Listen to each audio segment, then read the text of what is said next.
तो आज जो है हम इलास्टिसिटी के बारे में पढ़ेंगे, इलास्टिसिटी क्या होती है और इसके जो है क्या इफेक्ट पड़ता है।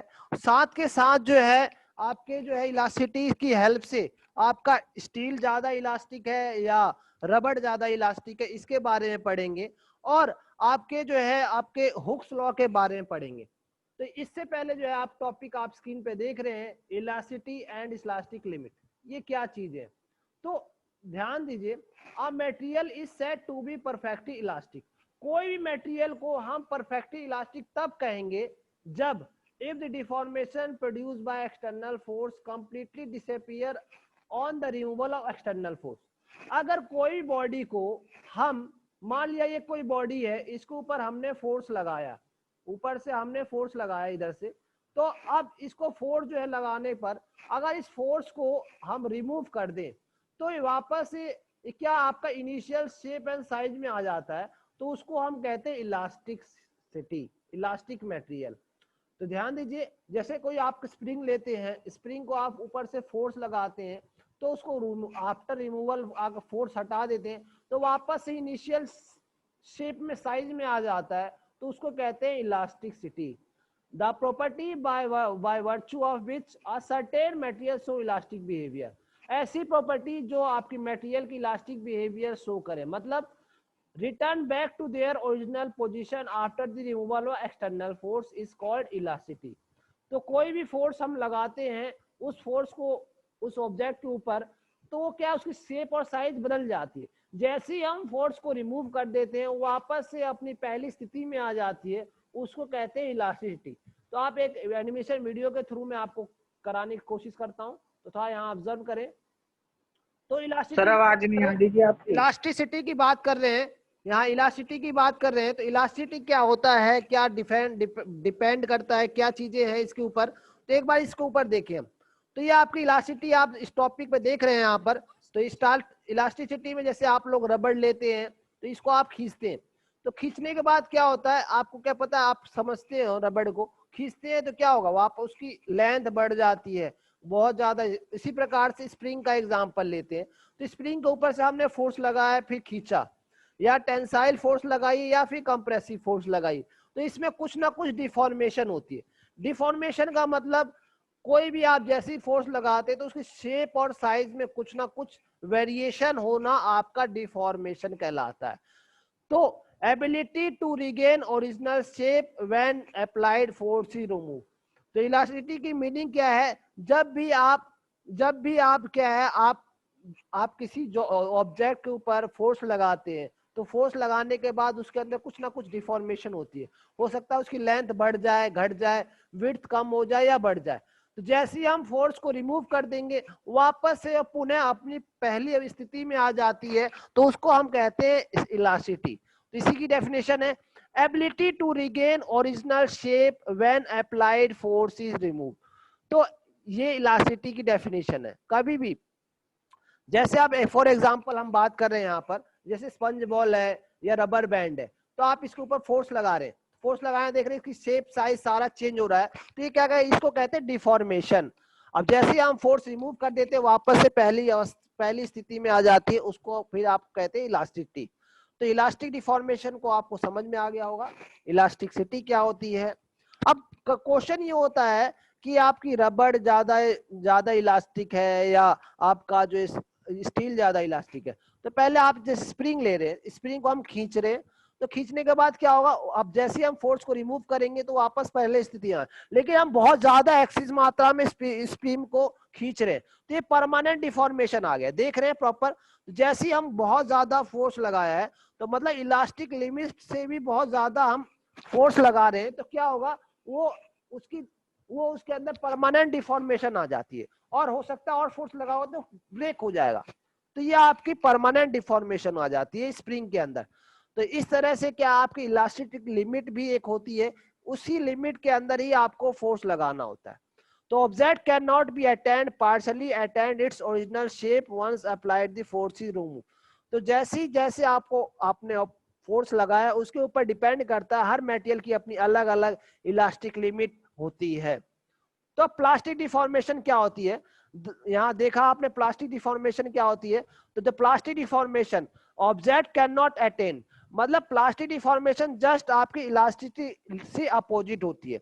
तो जैसे ही आपने फोर्स को रिमूव किया, वो ऑब्जेक्ट जो है वापस से पहली इनिशियल शेप और साइज में नहीं आती है, तो हम उसको प्लास्टिक स्टेज कहते हैं। तो ये इलास्टिसिटी होगी, दूसरी प्लास्टिसिटी होगी।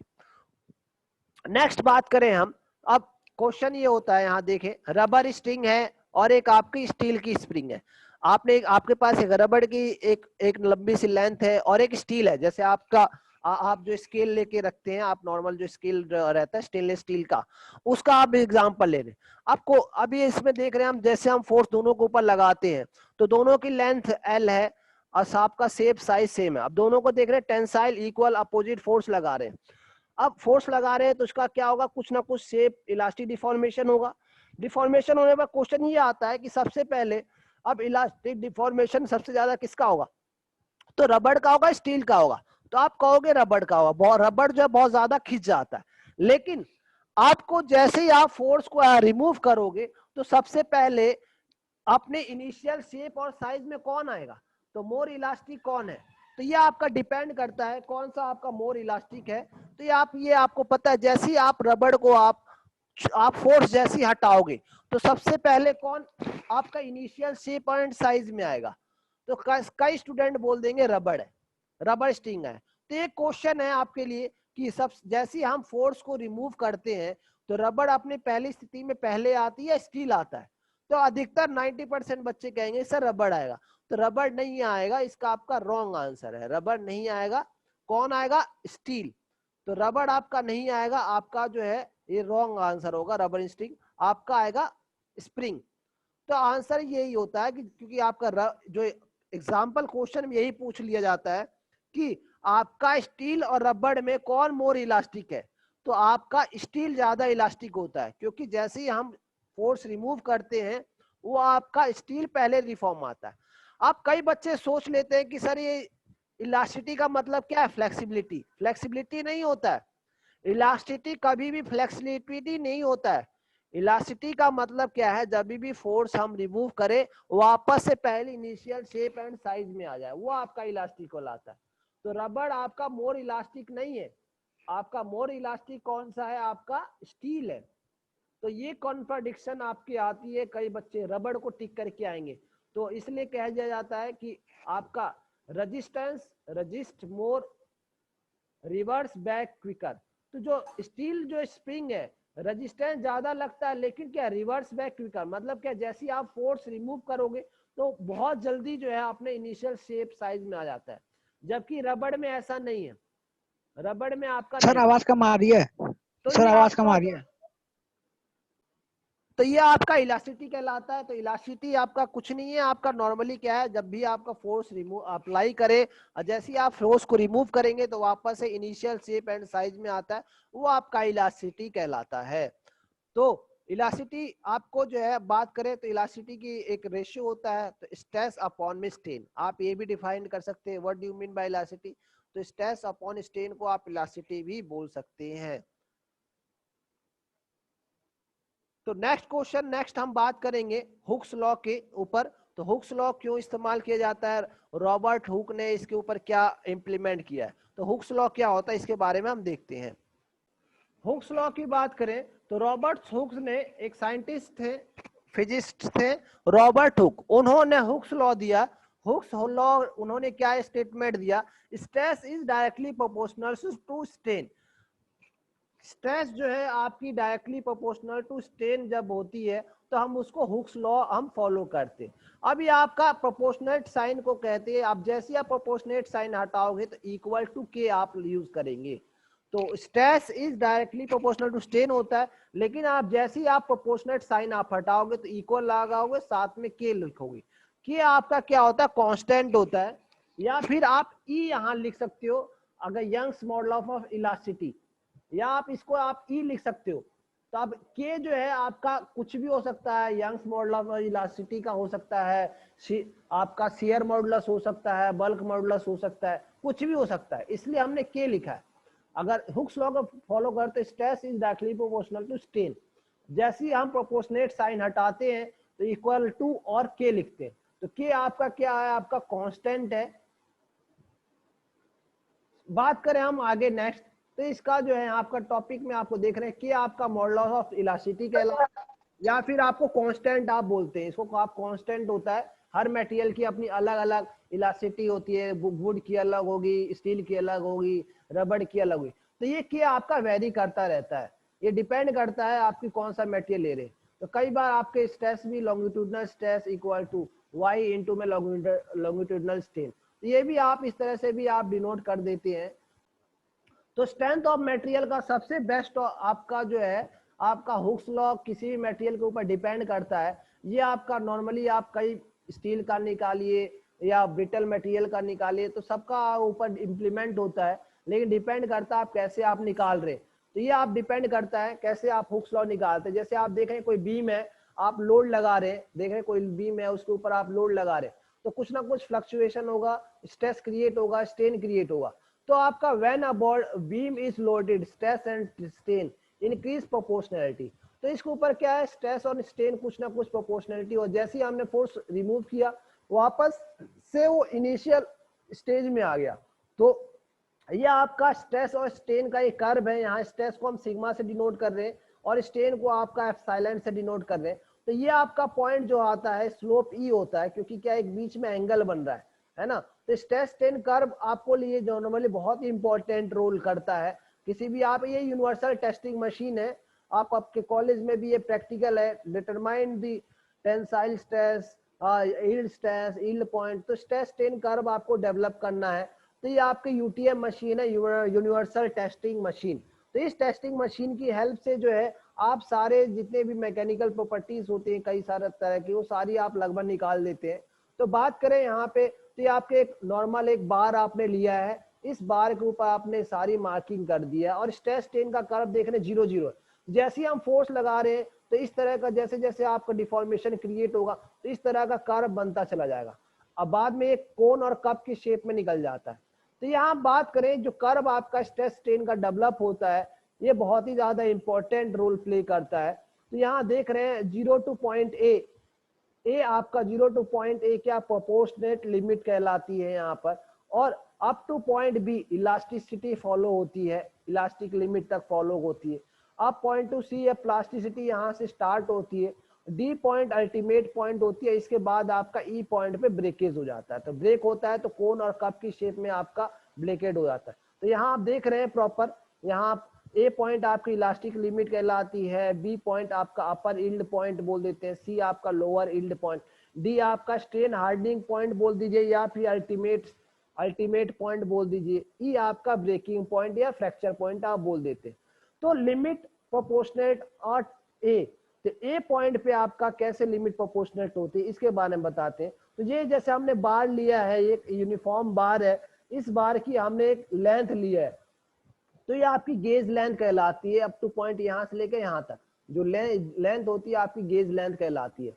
तो आपका नॉर्मल स्ट्रेस और नॉर्मल स्ट्रेन निकाल, जैसे जैसे हम टेंसाइल करेंगे तो क्या होगा, up to point A point तक क्या होता है प्रोपोर्शनल लिमिट होता है, मतलब stress is directly proportional to strain होता है ना। जैसे जैसे स्ट्रेस प्रोड्यूस करेंगे वैसे वैसे, जैसे जैसे स्ट्रेन प्रोड्यूस करेंगे वैसे वैसे ही आपका स्ट्रेस प्रोड्यूस होता है। बात करें बी पॉइंट पे जो आपका अपर यील्ड पॉइंट है, तो बी पॉइंट पे क्या होता है आपका, आप जैसे ही हमने लगाया तो बहुत ज्यादा, ए पॉइंट तक तो आप क्या जैसे आप फोर्स रिमूव करेंगे तो वापस से इनिशियल शेप तक आ जाता है, इलास्टिक लिमिट थोड़ा और आगे बढ़ जाता है, इलास्टिक लिमिट तक आ जाता है। लेकिन जैसे ही हम ज्यादा बहुत ज्यादा बियॉन्ड बी पॉइंट तक ले जाते हैं तो आपका कहलाता है अपर यील्ड पॉइंट। तो अपर यील्ड पॉइंट में जो है आपका प्लास्टिसिटी रीजन स्टार्ट हो जाता है, प्लास्टिसिटी स्टार्ट हो जाती है। मतलब क्या है कि इसके ऊपर जो है आपका कोई भी आप जैसी लोड हटाओगे तो वापस से वो शेप, वो जो आपकी रॉड है वापस से इनिशियल शेप साइज में नहीं आएगी, कुछ ना कुछ वेरिएशन जरूर आ जाएगा। तो ये आपकी अपर यील्ड पॉइंट कहलाती है बी पॉइंट।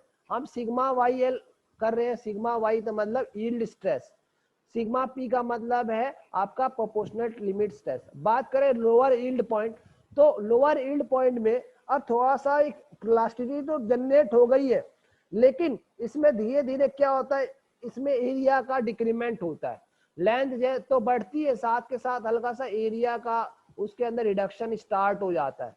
बीच में देख रहे हैं हल्का सा नेकिंग स्टार्ट होने लगी। नेकिंग मतलब जैसे आपका गला है तो गला हल्का सा, आपका सर का साइज अलग है, शोल्डर का साइज अलग है, तो बीच में नेक है आपका गला, तो सेम इसी प्रकार से यहाँ पे नेकिंग स्टार्ट हो जाती है।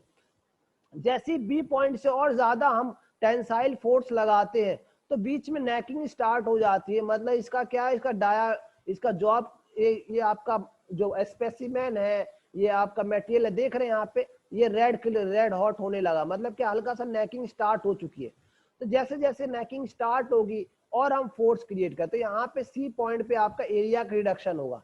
बात करें पॉइंट डी, जिसको हम अल्टीमेट स्ट्रेस पॉइंट कहते हैं, तो सेम वही जैसे हमने लगाया है फोर्स, तो अल्टीमेट पॉइंट का मतलब क्या होता है, हर मटेरियल की एक अल्टीमेट लिमिट होती है।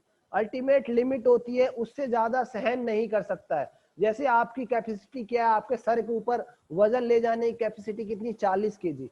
जैसे आप लोग देखे होंगे, आप रेलवे स्टेशन पे गए होंगे तो वहां पे कूली का रेट लिखा हुआ रहता है, 40 केजी ले जाएगा एक प्लेटफॉर्म से दूसरे प्लेटफॉर्म का, तो उसका रेट फिक्स रहता है 80 रुपए, तो हर स्टेशन पे भी लिखा रहता है। तो जो 40 केजी है आपका क्या है, वो दिखा रहा है, उसकी लिमिट सेट कर दी है उसने कि 40 केजी से ज्यादा लोड जो है अपने सर के ऊपर उठा नहीं सकता कोई कूली। उठा भी लेता है तो ज्यादा हेल्दी है, लेकिन वो आपसे ज्यादा एक्स्ट्रा चार्ज करता है। तो उसी प्रकार से हर मटेरियल की एक अपनी अलग अलग इलास्टिक लिमिट होती है, अल्टीमेट पॉइंट होता है। तो यहाँ पे अप टू पॉइंट सी तक तो आपका यहाँ पे नेकिंग स्टार्ट हो जाती है, और फोर्स लगाते हैं ऊपर, तो और फोर्स लगाने के बाद क्या होगा, अल्टीमेट स्ट्रेस हो जाता है। अब अल्टीमेट स्ट्रेस का मतलब इससे ज्यादा अब ये सहन नहीं कर सकता। अब डी पॉइंट तक ये सॉलिड रहेगा, एक रहेगा, लेकिन डी पॉइंट से ज्यादा कहीं भी थोड़ा सा भी एक न्यूटन का भी फोर्स और लगा दिया, ये ब्रेकिंग स्टार्ट हो जाएगी। तो डी पॉइंट के बाद जो है आप आफ्टर डी पॉइंट आपकी ब्रेकिंग स्टार्ट हो जाएगी। तो ये आपका कहलाता है डी पॉइंट अल्टीमेट पॉइंट।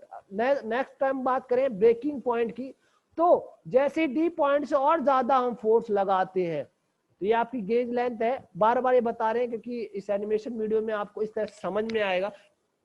तो जैसे आपको देख रहे हैं पहले A point, B point, C point, D point और ई पॉइंट, तो आफ्टर दैट अल्टीमेट पॉइंट के बाद जैसे ही आपने लोड लगाया, आप देख रहे हैं कोन और कप की शेप में ये ब्रेक हो गया, दो पार्ट में डिवाइड हो गया।